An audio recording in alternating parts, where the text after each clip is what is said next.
পর্যটন স্পট রাংপানি থেকেও পাথর লুট, জৈন্তাপুর সীমান্ত পাড়ি দিয়ে চুরি, ভোলাগঞ্জ কাণ্ডের পর আত্মগোপনে চক্রের সদস্যরা, অভিযান ও নজরদারি জোরদার। জাকসু নির্বাচনের মনোনয়ন ফর্ম বিক্রি চলছে। প্রথম দিন সংগ্রহ করলেন 132 প্রার্থী। ভোটের দাবিতে বেগম রোকেয়া বিশ্ববিদ্যালয়ে দ্বিতীয় দিনের অনশনে অসুস্থ 4 শিক্ষার্থী। 9 ঘন্টা পর কক্সবাজার টেকনাফ সড়ক ছাড়েন রোহিঙ্গা ক্যাম্পে চাকরি হারানো শিক্ষকরা। দিনভর বিক্ষোভে নাকাল যাত্রীরা, দাবি আদায়ে কঠোর কর্মসূচির হুঁশিয়ারি।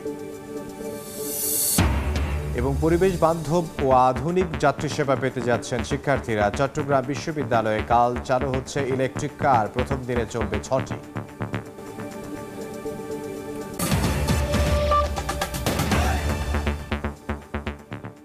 বাংলার সময়ের সঙ্গে আছি আমি ইমদাদুল হক। সিলেটের আরেকটি পর্যটন স্পট রাংপানিতেও পাথর লুটপাট করছে সংঘবদ্ধ চক্র। জৈন্তাপুর সীমানা পেরিয়ে ভারতে ঢুকেও চুরি করছে চক্রটি। ভোলাগঞ্জ কাণ্ডের পর আত্মগোপনে রয়েছে চক্রের সদস্যরা। প্রশাসন বলছে অভিযান ও নজরদারি জোরদার করা হয়েছে। দিগেন সিংহের ছবিতে আমিনুল ইসলামের রিপোর্ট। এখান থেকে কোনো পাথর উঠবে না। বছরের পর বছর আইন শৃঙ্খলা রক্ষাকারী বাহিনীর চোখ ফাঁকি দিয়ে রাংপানি পর্যটন এলাকায় চলছে পাথর লুট। বাংলাদেশের সীমারেখা পেরিয়ে ভারতে ঢুকে সিলেটের জৈন্তাপুরের শ্রীপুরে একটি চক্র পাথর লুট করছে বলে বহুবার অভিযোগ উঠেছে। গত বছর আগস্টে সরকার পতনের পর থেকে দুই দেশের সীমান্ত উত্তপ্ত থাকলেও দৌরাত্ম্য কমেনি চোর চক্রের। তবে সাদা পাথর কাণ্ডের পর আত্মগোপনে চক্রটির সদস্যরা। মাঝে মধ্যে বিএসএফ দৌড়ানি দেয়। হ্যাঁ, ইদের বিএসএফ তো চলে আসে, তারা আবার বিএসএফ চলার পরে উপরে উঠে গেলে আবার ওরা যায় নৌকা নিয়ে ছাত্র নিয়ে আসে। বিএসএফ তো সবসময় বর্ডার থাকে না, রাত করে বেশি থাকে না। কত বছর ধরে অবস্থা এটা তো চলতেছে, আমার বুঝতে পর্যন্ত দেখতেছে 20-30 বছর। পর্যটন এলাকাগুলোতে পাথর চুরি বন্ধে গত কয়েকদিন ধরেই কঠোর অবস্থানে প্রশাসন। রাংপানি এলাকাতেও চলছে অভিযান। পুলিশ বলছে নজরদারি বাড়ানো হয়েছে। গণঅভ্যুত্থান পরবর্তী বাংলাদেশে যে পুলিশ বাহিনী বলেন, প্রশাসনিক বলেন, যে জটিলতা সৃষ্টি হচ্ছে, আমরা চাচ্ছি যে এই জটিলতাগুলো মুক্ত হোক। নিজে ম্যাজিস্ট্রেট হিসেবে আমাদের এসিলেন্ট এই জায়গায় উপস্থিত আছেন, সেই ব্যাপারে পরবর্তী স্টেপ কি হবে তার নির্দেশনা অনুযায়ী পরবর্তী স্টেপ হবে, আইনানুগ ব্যবস্থা হবে, সমস্যা নেই। পর্যটন স্পট থেকে লুট হওয়া প্রায় 1.5 কোটি ঘনফুটের বেশি পাথর ফিরিয়ে আনার চেষ্টা করছে জেলা প্রশাসন ও যৌথ বাহিনী। তবে পাথর প্রতিস্থাপন ধীমে তালে চলছে বলে জানান স্থানীয়রা। আমিনুল ইসলাম, সময় সংবাদ, সিলেট। জাহাঙ্গীরনগর বিশ্ববিদ্যালয় কেন্দ্রীয় শিক্ষার্থী সংসদ ও হল সংসদ নির্বাচনের মনোনয়নপত্র বিতরণ এবং জমা কার্যক্রম চলছে। প্রথম দিন সংগ্রহ করলেন 132 জন প্রার্থী। সকালে বিশ্ববিদ্যালয়ের পুরাতন প্রশাসনিক ভবনের নির্বাচনী অস্থায়ী কার্যালয়ে শুরু হয় কার্যক্রম। এর আগে রোববার প্রকাশ করা হয় চূড়ান্ত ভোটার তালিকা, যেখানে ভোটার দেখানো হয়েছে 11,919 জনকে। 32 বছর পর 11 সেপ্টেম্বর অনুষ্ঠিত হতে যাচ্ছে জাকসু নির্বাচন। তাই নির্বাচনকে ঘিরে ব্যাপক উৎসাহ উদ্দীপনা শিক্ষার্থীদের মাঝে। মঙ্গলবার বিকেল 5টা পর্যন্ত কেন্দ্রীয় সংসদ নির্বাচনে 46 জন ও হল সংসদ নির্বাচনের জন্য 86 জন প্রার্থী মনোনয়নপত্র সংগ্রহ করেছেন। ছাত্র সংসদ নির্বাচনের দাবিতে দ্বিতীয় দিনের মতো আমরণ অনশনে অসুস্থ হয়ে পড়েছেন রংপুরের বেগম রোকেয়া বিশ্ববিদ্যালয়ের 4 শিক্ষার্থী। এর মধ্যে গুরুতর 2 জনকে রংপুর মেডিকেলে ভর্তি করা হয়েছে। এদিকে পোষ্যকোটা পুনর্বহাল সহ 8 দাবিতে কর্মবিরতি অবস্থান ধর্মঘট পালন করেন রাজশাহী বিশ্ববিদ্যালয়ের শিক্ষক, কর্মকর্তা ও কর্মচারীরা। ছাত্র সংসদ নির্বাচনের দাবিতে আমরণ অনশনে অনেকেই অসুস্থ হয়ে পড়লেও এক দফা দাবি আদায়ে অনড় রংপুর বেগম রোকেয়া বিশ্ববিদ্যালয়ের শিক্ষার্থীরা। সোমবার একাডেমিক ভবনের ফটকে তালা দিয়ে অনশনের দ্বিতীয় দিনে অসুস্থ হয়ে পড়েন 4 শিক্ষার্থী। এর মধ্যে 2 জন রংপুর মেডিকেলে চিকিৎসাধীন। আন্দোলনকারীদের দাবি 2.5 মাস ধরে আন্দোলন করলেও উদাসীন ভূমিকায় বিশ্ববিদ্যালয় প্রশাসন। দাবি আদায় না হওয়া পর্যন্ত অনশন চালিয়ে যাওয়ার ঘোষণা তাদের। আমাদের সহযোদ্ধাদের একজন শিক্ষার্থীর যদি কিছু হয় এর জবাব অন্তর্বর্তীকালীন সরকারকে দিতে হবে। সকল পাবলিক বিশ্ববিদ্যালয়গুলোতে ছাত্র সংসদের যে আইন, এটি যদি তারা কার্যকর করার ব্যবস্থা করে দেন, তাহলে কিন্তু এই প্রত্যেকটা বিশ্ববিদ্যালয়ের শিক্ষার্থীদেরকে এভাবে অনশন করতে হবে না। যদিও কর্তৃপক্ষ বলছে সমস্যার সমাধানে চেষ্টা চলছে। মিটিংটা হয়ে গেলে আমাদের এই ল ভেটিং এর যে কাজটা সেটা শেষ হয়ে যাবে। শেষ হলে তারা তাদের এই সংবিধিটা মহামান্য কাছে পাঠালে তাহলে এটা গেজেট হয়ে আসবে। অন্যদিকে সকাল 9টা থেকে দুপুর 1টা পর্যন্ত কর্মবিরতি দিয়ে রাজশাহী বিশ্ববিদ্যালয়ের প্রশাসনিক ভবনের সামনে অবস্থান ধর্মঘট কর্মসূচি পালন করেন শিক্ষক কর্মকর্তা ও কর্মচারীরা।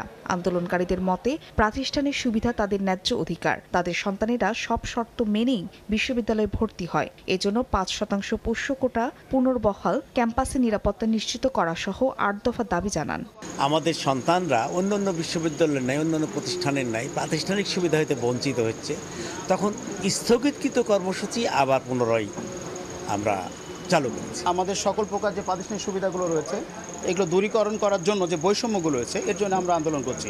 দাবি আদায় না হলে আগামীতে পূর্ণ দিবস ধর্মঘট পালনের হুঁশিয়ারি দেন বক্তারা। ফাহরিয়া ফারজানা, সময় সংবাদ।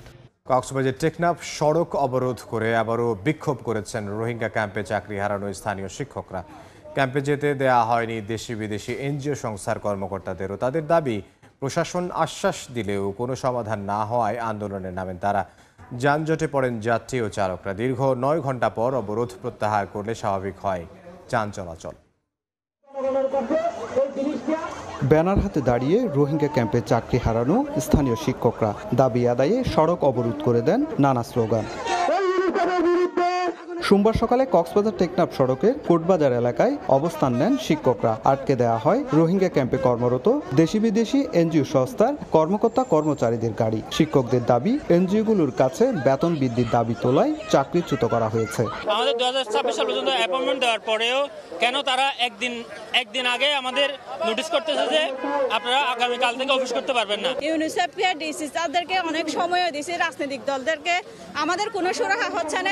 আমাদেরকে যদি পুনর্বহাল না করে এখানে কোনো এনজিও, কোনো আইএনজিও কোনোভাবে কাজ করতে পারবে না। যতদিন না পর্যন্ত আমাদের এই বিষয় শুরু হচ্ছে না ততদিন পর্যন্ত আমরা আমরণ হচ্ছে কর্মসূচি ঘোষণা করেছি।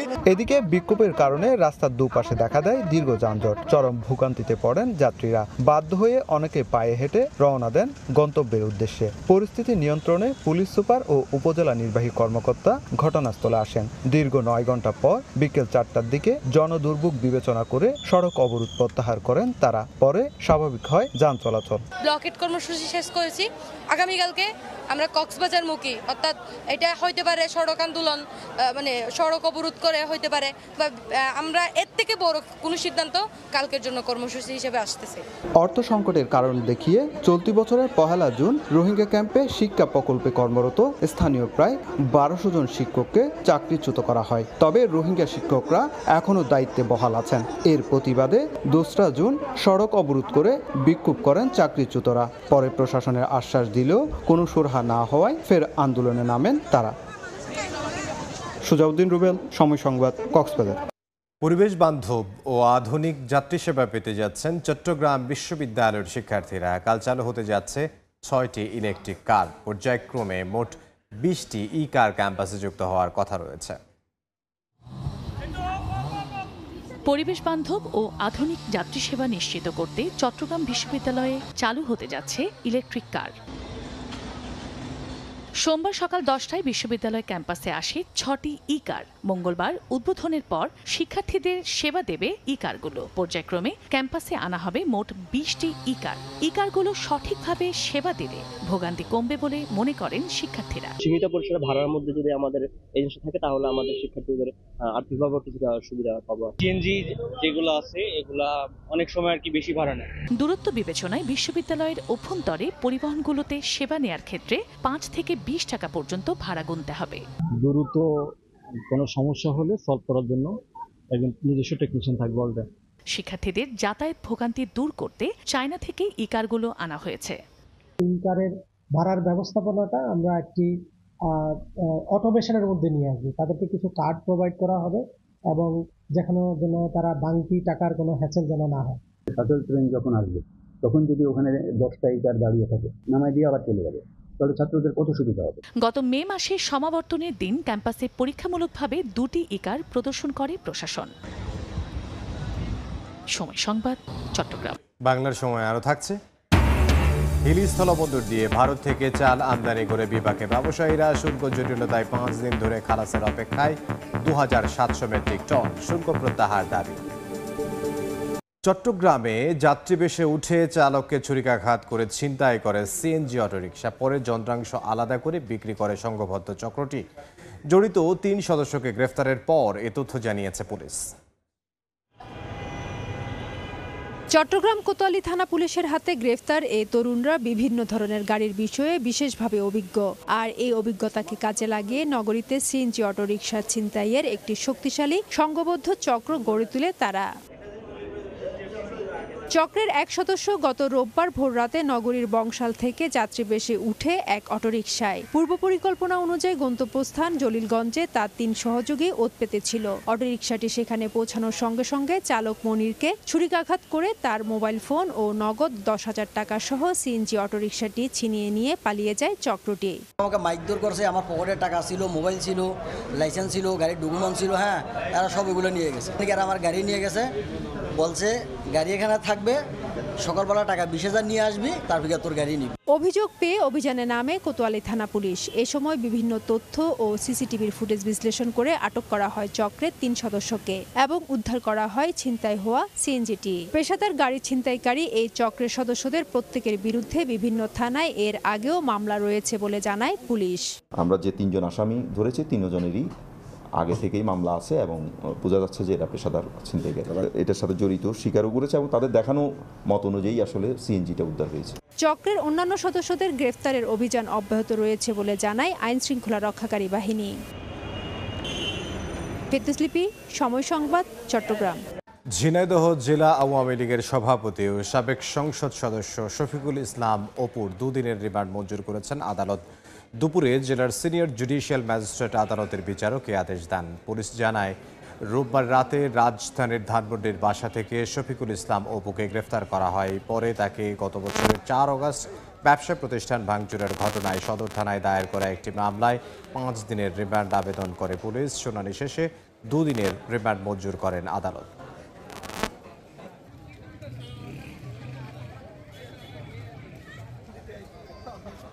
ব্রাহ্মণবাড়িয়ায় ৭৭ লাখ টাকার ভারতীয় কসমেটিক্স জব্দ করা হয়েছে। বিজিবি জানায়, ভোরে বিজয়নগর উপজেলার বুধন্তি এলাকায় অভিযান চালানো হয়। এ সময় একটি কাভার্ড ভ্যান থেকে ২৯,৫২০ পিস ভারতীয় কসমেটিক্স ও ১৮,৩০০ পিস আইবল ক্যান্ডি উদ্ধার করা হয়। জব্দ করা হয় কাভার্ড ভ্যানটিও। সীমান্ত দিয়ে মাদক ও চোরাচালান বন্ধে এ ধরনের অভিযান অব্যাহত থাকবে বলে জানিয়েছে বিজিবি। যশোরে 5টি স্বর্ণের বারসহ 2 পাচারকারীকে আটক করা হয়েছে। 49 বিজিবি জানায়, সকালে সদরের হামিদপুর বাজার এলাকা থেকে ঢাকা থেকে যশোরগামী একটি বাসে তল্লাশি চালানো হয়। এ সময় আব্দুল হালিম ও শহীদুল ইসলাম নামে 2 যাত্রীর কাছ থেকে বিশেষ কায়দার লুকানো 5টি স্বর্ণের বার উদ্ধার করা হয়, যার আনুমানিক বাজার মূল্য প্রায় ১,22,25,672 টাকা। হিলি স্থলবন্দর দিয়ে ভারত থেকে চাল আমদানি করে বিপাকে ব্যবসায়ীরা। শুল্ক জটিলতায় 6 দিন ধরে খালাসের অপেক্ষায় ২,৭০০ মেট্রিক টন। দুপুরে চাল আমদানিতে শুল্ক হার ৬৩.৫ কমিয়ে 2 ভাগ নির্ধারণ করে জাতীয় রাজস্ব বোর্ড এনবিআর। এর ফলে শুল্ক জটিলতার কারণে গত 6 দিন ধরে আটকে থাকা চাল খালাসের প্রস্তুতি নিচ্ছেন বন্দরের C&F এজেন্ট ও আমদানিকারকরা। বৃষ্টি আর উজানের ঢলে কুড়িগ্রামে নদ নদীর পানি ওঠানামা করছে। এতে ব্রহ্মপুত্র, ধরলা, তিস্তা ও দুধকুমারের প্রায় ৪২টি পয়েন্টে তীব্র হয়েছে ভাঙন। ভুক্তভোগীদের অভিযোগ, এই অবস্থা চলতে থাকলে নেওয়া হচ্ছে না কোনো পদক্ষেপ, তবে দ্রুত ব্যবস্থা নেওয়ার আশ্বাস পানি উন্নয়ন বোর্ডের।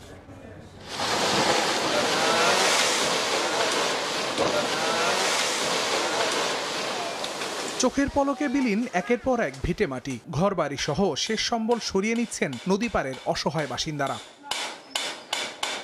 বৃষ্টি আর উজানের ঢলে কুড়িগ্রামে ওঠানামা করছে ব্রহ্মপুত্র, ধরলা, তিস্তা ও দুধকুমারের পানি, যার প্রভাবে জেলার রৌমারী, উলিপুর, চিলমারী, রাজারহাট, ফুলবাড়ী সহ 9 উপজেলার ৪২টি পয়েন্টে ভাঙনের মাত্রা তীব্র। ভিটেমাটি হারানো সহস্রাধিক পরিবার ঘরবাড়ি সরিয়ে নিলেও ঠাঁই পাচ্ছেন না মাথা গোজার। ভাঙন রোধের দাবিতে মানববন্ধন করেছেন ভুক্তভোগীরা।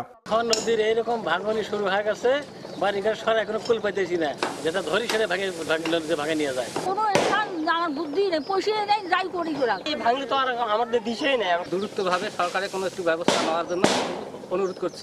এদিকে পানি উন্নয়ন বোর্ড জানায় বরাদ্দ সাপেক্ষে স্থায়ী প্রতিরক্ষামূলক ব্যবস্থা নেওয়া হবে। যেসব জায়গায় ভাঙন দেখেছি সেগুলো আমরা কি ব্যবস্থা নেওয়া যায় সেগুলো চিন্তা ভাবনা চলছে। আমরা হয়তো বা বাজেট চাহিদার মাধ্যমে কিছু টেন্ডারের মাধ্যমে করা হবে, কিছু জরুরি ভিত্তিতে বাস্তবায়ন করা হবে। কুড়িগ্রামে ব্রহ্মপুত্র, ধরলা, তিস্তা ও দুধকুমারের দৈর্ঘ্য ৩৬৪ কিলোমিটার। এর মধ্যে স্থায়ী প্রতিরক্ষা প্রকল্পের আওতায় রয়েছে ৬৬ কিলোমিটার, বাকি ২৯৮ কিলোমিটার পার অরক্ষিত।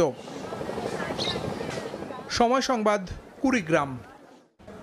নানা আয়োজনে বাংলাদেশ কৃষি বিশ্ববিদ্যালয়ের ৬৫তম প্রতিষ্ঠাবার্ষিকী উদযাপন করা হয়েছে। সকালে জাতীয় বিশ্ববিদ্যালয়ের পতাকা উত্তোলনের মধ্য দিয়ে দিনটির উদ্বোধন করেন উপাচার্য অধ্যাপক ডক্টর AK ফজলুল হক ভূঁইয়া। পরে আনন্দ র্যালি বের হয়ে ক্যাম্পাসের বিভিন্ন সড়ক প্রদক্ষিণ করে। র্যালি শেষে ব্রহ্মপুত্র নদ ও ঈশা খাঁ হল সংলগ্ন লেকে মাছের পোনা অবমুক্ত করা হয়। বাংলার সময়ের শীর্ষ সংবাদগুলো জানিয়ে দিচ্ছি আরও একবার। পর্যটন স্পট রাংপানি থেকেও পাথর লুট, জৈন্তাপুর সীমান্ত পাড়ি দিয়ে চুরি, ভোলাগঞ্জ কাণ্ডের পর আত্মগোপনে চক্রের সদস্যরা, অভিযান ও নজরদারি জোরদার। এবং জাকসু নির্বাচনের মনোনয়ন ফর্ম বিক্রি চলছে। প্রথম দিন সংগ্রহ করলেন ১৩২ প্রার্থী। ভোটের দাবিতে বেগম রোকেয়া বিশ্ববিদ্যালয়ে দ্বিতীয় দিনের অনশনে অসুস্থ ৪ শিক্ষার্থী। এই ছিল বাংলার সময়। সঙ্গে থাকুন সময়।